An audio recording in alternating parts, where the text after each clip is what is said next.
tab 6.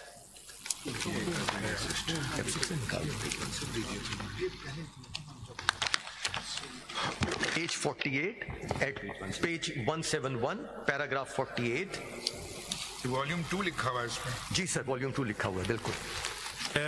tab 6, page 171.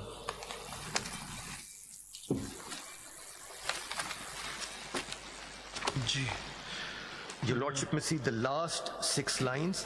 Therefore, whenever they find that their judgment or order of which review is sought was pronounced or made without adverting to and in contravention of any provision of law or the Constitution, they must correct the error, considering it their inviolable constitutional obligation and duty, not a favor or concession to the party seeking review.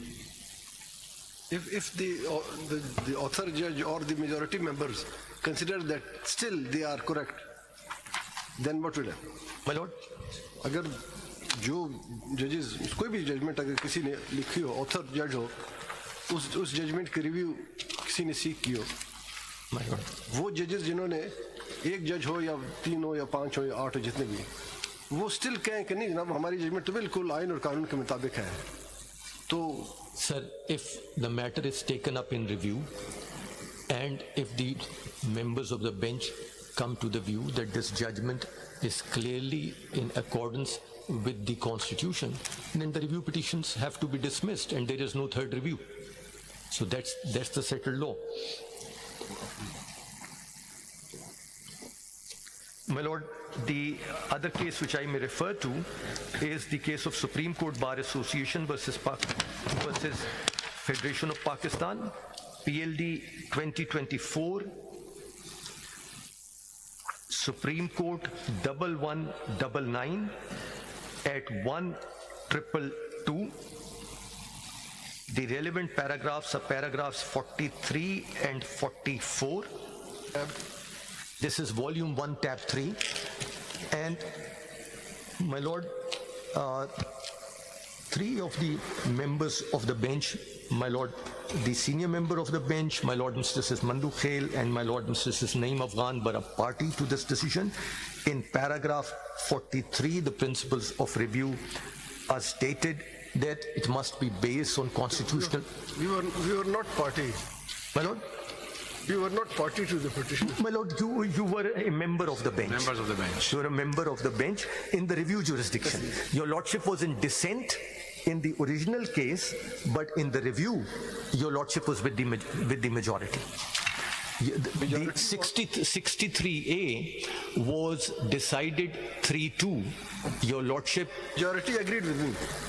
Yes, your Lordship was in a minority and in dissent over there, and that judgment, my Lord, is reported as PLD 2023, Supreme Court 42 at 171. Your Lordship's view is there.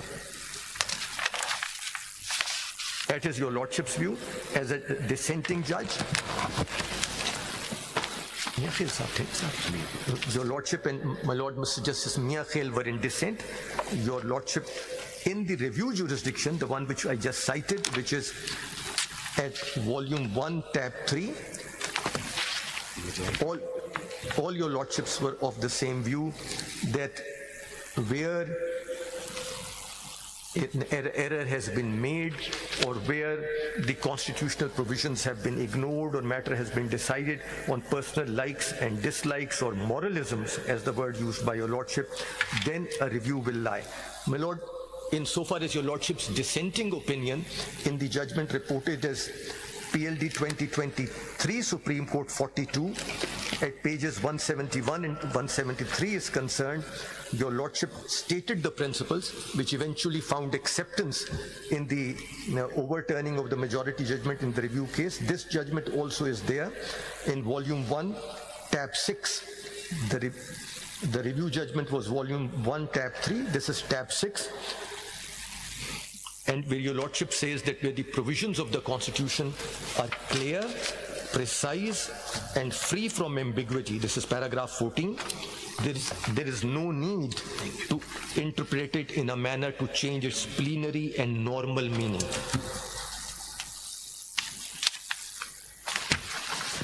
My Lord, the last judgment in that regard, which I may cite and move on, is Interquest Informatics Services versus Commissioner of Income Tax, 2025 SCMR 257 at para 3 and para 13. This is, my lord, in volume 2 of your lordship's bundle at tab 9, where your lordships have held that the scope of the review includes judgment passed on an erroneous assumption of material facts or by overlooking a material question of fact or law or an important aspect of the matter which, if noticed and considered earlier, would have direct bearing on the conclusion reached by the court. This is paragraph 3 of the judgment. You know, this was on the scope of the review jurisdiction. On merits, I focus on the majority judgment because that's the order of the court, that's the order which is under review before this honorable court. If your lordship takes a look at page 139 of the reported judgment, paragraph 13, this is volume 1, tab 1 of your lordship's bundle.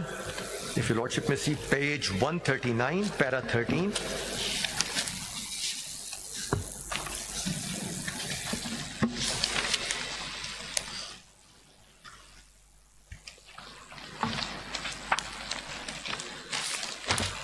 The lordship's note, unfortunately, the above legal position regarding the nature of election disputes and the responsibility of courts was not brought to the notice of the bench by the learned counsel for the parties while making their arguments. However, 11 members of the bench, being themselves aware of the legal position, proceeded to inquire into the facts and points of law that were not presented before the court below, that is the Peshawar High Court. So their lordships are saying over here clearly that several legal points or this legal position was not before the Peshawar High Court. This was not argued by the parties, that it was taken note of by the court itself. The submission is that this was never put to the council as stated over here. This was taken note of. The judgment was based on it. This was, my lord, adversarial litigation under Article 185(3). And if a point or a matter was not before the Peshawar High Court, if it was to be taken on record, the parties needed to be put on notice. The court also recognizes, and that's the next point, that several of the parties were not before the court. My lord, your lordship may see in this judgment at page 142, paragraphs 19 and 20. कौन से tab में है? This is tab 1, the same tab, my lord. The majority, tab 1, page 142.